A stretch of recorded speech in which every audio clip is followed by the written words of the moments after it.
से बोलो, देना चाहिए क्या? मित्रों, इस सपा बसपा बुआ बबुआ बहन दी कोई उत्तर प्रदेश का भला नहीं कर सकता। मित्रों, यहां समाजवादी पार्टी ने एक निजाम बनाकर रखा था। निजाम का स्पेलिंग है NIZM ZAM।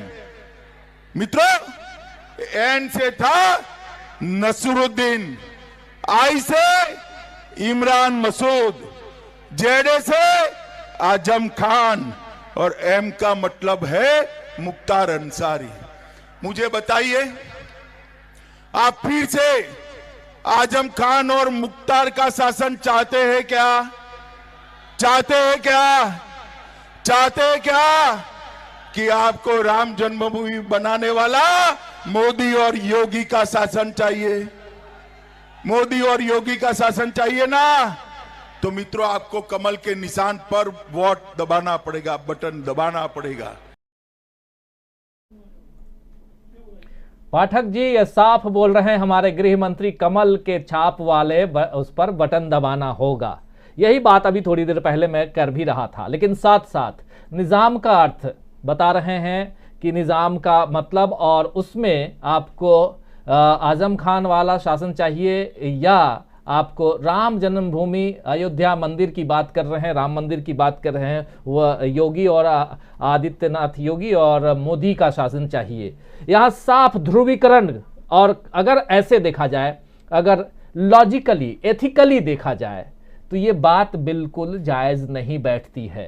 ये बात सांप्रदायिक ध्रुवीकरण की ही नहीं है, ये बात देश में विभेद फैलाने की, जो हमारे संविधान में भी इसकी छूट नहीं है, और उसके बाद भी खुलेआम यहाँ पर हम ऐसी चीज़ें देख रहे हैं। और आज की तारीख में जबकि चुनाव की घोषणा नहीं हुई है, तब माननीय गृह मंत्री अमित शाह, केंद्रीय गृह मंत्री अमित शाह खुले तौर पे अगर ध्रुवीकरण की कोशिश कर रहे हैं, सांप्रदायिक भेदभाव बढ़ाने की कोशिश कर रहे हैं, ये तो आपराधिक मामला बनता है।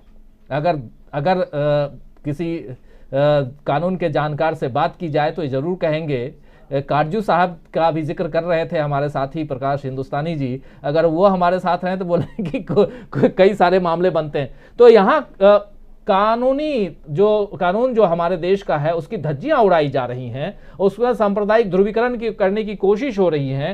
क्या ये चुनाव इसी दिशा में, क्योंकि अभी तो चुनाव की घोषणा नहीं हुई है, जरा मैं चाहता हूं कि चुनाव के ऊपर, उत्तर प्रदेश के चुनाव के ऊपर थोड़ा फोकस डालिए और थोड़ा समझाइए कि आगे आप क्या देख रहे हैं, कैसे अगर अभी हम लोग ये देख रहे हैं तो आने वाले समय में तो बहुत कुछ होना है जो अनएथिकल होना है, अनएथिकल होगा। क्या कहेंगे? होता आया राजीव जी, अनएथिकल होता आया है पिछले कई सालों में, और ये सांप्रदायिक ध्रुवीकरण कोई पहली बार नहीं कर रहे हैं वे। अगर उत्तर प्रदेश के पिछले ही चुनाव का स्मरण हम कर लें तो माननीय प्रधानमंत्री ने शमशान कब्रिस्तान की बात कही। माननीय प्रधानमंत्री ने कहा कि बिजली अगर ईद पर आती तो दिवाली पर भी आना चाहिए। मुझे नहीं याद कि उत्तर प्रदेश में आजादी के बाद क्या विद्युत वितरण इस तरह कभी हुआ है कि दिवाली की रात बिजली न मिली हो, लेकिन उनका एजेंडा एकमेव सांप्रदायिक धार्मिक ध्रुवीकरण ही है। अब जो उत्तर प्रदेश चुनाव तक आप सोच रहे हैं, देख रहे हैं, अगर हम थोड़ा सा गहराई से सोचें तो हम ये अंदाजा लगा सकते हैं, हम ये आकलन अभी से कर सकते हैं कि जैसे जैसे चुनाव और पास आएगा, इनकी इस तरह की सांप्रदायिक बातें बढ़ती जाएंगी, ये आग में घी डालने का काम करते रहेंगे। अब जो शॉर्ट फॉर्म उन्होंने निजाम का बताया, ऐसा शॉर्ट फॉर्म किसी भी दूसरे शब्दों में दूसरों के नाम से भी हो सकता है। क्या उत्तर प्रदेश की भारतीय जनता पार्टी में टैनी अजय मिश्रा के नाम से अगर शुरू करें तो उनका ए, जहां उन्होंने आजम लगाया है वहां पे अजय मिश्रा का नाम लगा दीजिए। कुलदीप सेंगर जैसे बलात्कार के आरोपी विधायक हैं, उनके सांसद, खुद मुख्यमंत्री योगी आदित्यनाथ पर कितने सारे मुकदमे दर्ज थे, जो उन्होंने मुख्यमंत्री बनने के बाद वापस ले लिए सारे मुकदमे। एक और साधु हैं, मैं नाम इस समय भूल रहा हूं, सांसद, उनके खिलाफ कितने गंभीर मुकदमे हैं, बलात्कार का मुकदमा उनके खिलाफ है, उनके नाम में से कुछ निकाल लाइए एक अक्षर।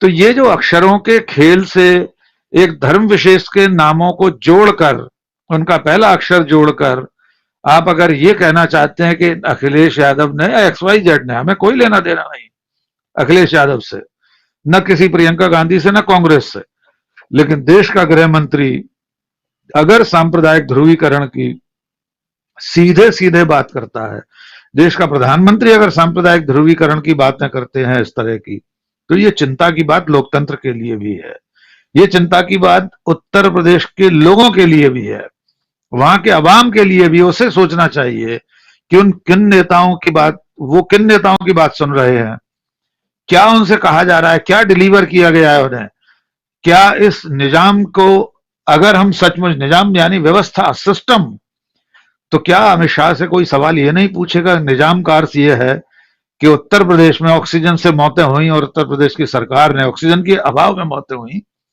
विधानसभा में लिखकर दे दिया, जवाब दे दिया कि कोई मौत नहीं हुई ऑक्सीजन के अभाव में। अभी स्वास्थ्य का जो एक सूची बनाई, किसने बनाई? नीति आयोग ने, उसमें उत्तर प्रदेश सबसे नीचे है। ये भी निजाम का हिस्सा है अमित शाह जी। निजाम का अर्थ सिर्फ वही नहीं है जो मुसलमानों के नाम के आपने 5 अक्षर मिलाकर बना दिए हैं। निजाम का अर्थ ये भी है कि उत्तर प्रदेश में शिक्षा की दशा क्या है, स्वास्थ्य की दशा क्या है, कितने बेरोजगार रोज लाठियां खा रहे हैं उत्तर प्रदेश में, रोज आंदोलन हो रहे हैं, चाहे संविदा शिक्षकों का मामला हो, चाहे स्वास्थ्य कर्मियों का मामला हो। निजाम का अर्थ यह भी है कि गोरखपुर के अस्पताल में जब बच्चे, अबोध बच्चे एक खास बीमारी से मर रहे थे, तब भारतीय जनता पार्टी के लोग कह रहे थे अगस्त में तो बच्चे मरते ही हैं। ये भी उसी निजाम का हिस्सा है कि अगस्त में भी बच्चे न मरे, ये निजाम की जिम्मेदारी है।